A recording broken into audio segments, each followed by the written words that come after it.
in order to achieve anything you want, you have to be willing to die for it. Because a lot of people, they think they have passion for things, but then they realize that as soon as they don't get the results that they wanted, then they give up. Or as soon as they think that they're not getting the results that they think they deserve, they complain, they don't trust the reality. But once you know that you are God, then everything is inevitably going to happen.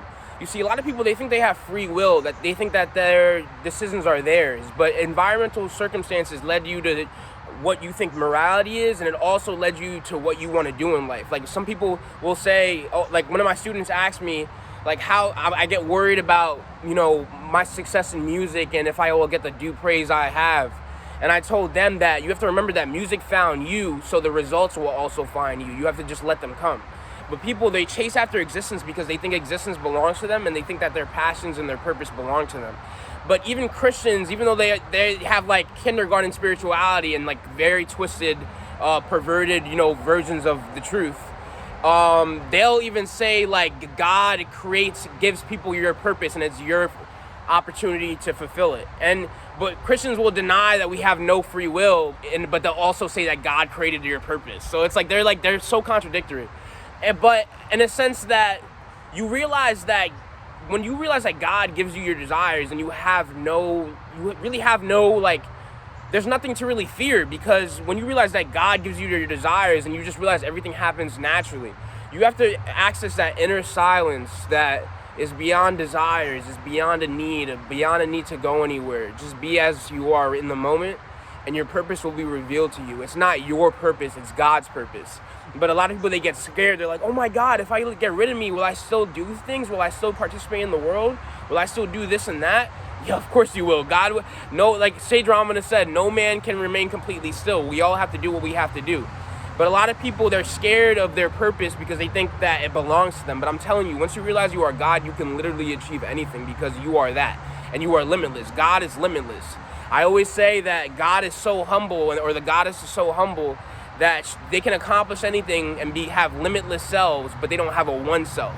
And that's the beauty of enlightenment, is that you sacrifice your ego, but then immediately all the spiritual powers, everything comes to you naturally. When it comes to, you know, you could even be reading minds and do a bunch of crazy stuff where just, you know, you'll think of something and like that you want in reality, and it'll come to you like in 2 days or in a day. It's actually crazy.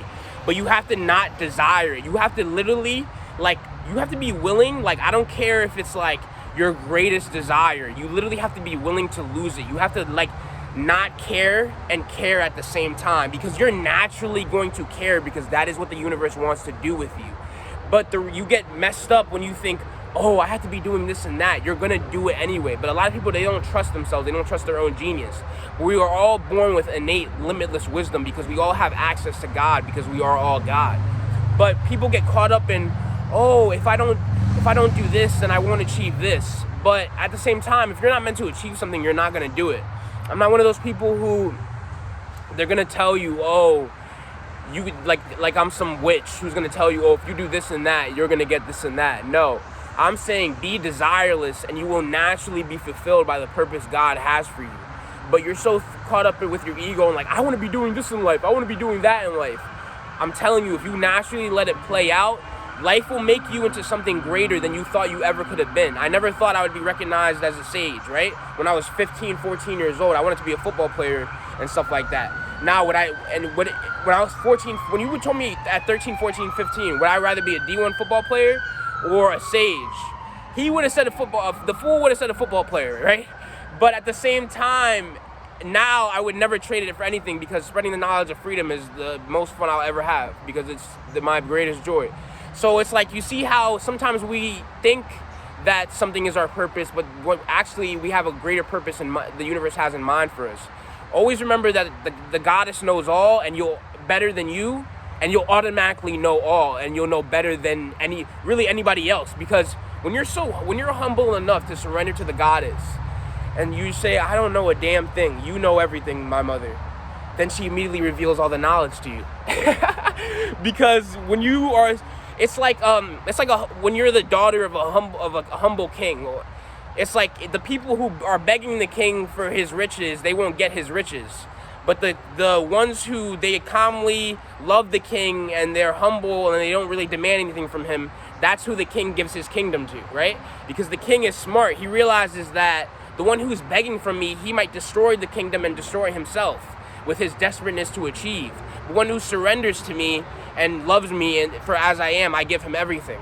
That's how God is. So you need to surrender to God and don't beg God and don't pray for anything, because he's going to create you into what you are going to be anyway. I'm telling you, it's like praying is ridiculous because even the idea of prayer was built into you by God.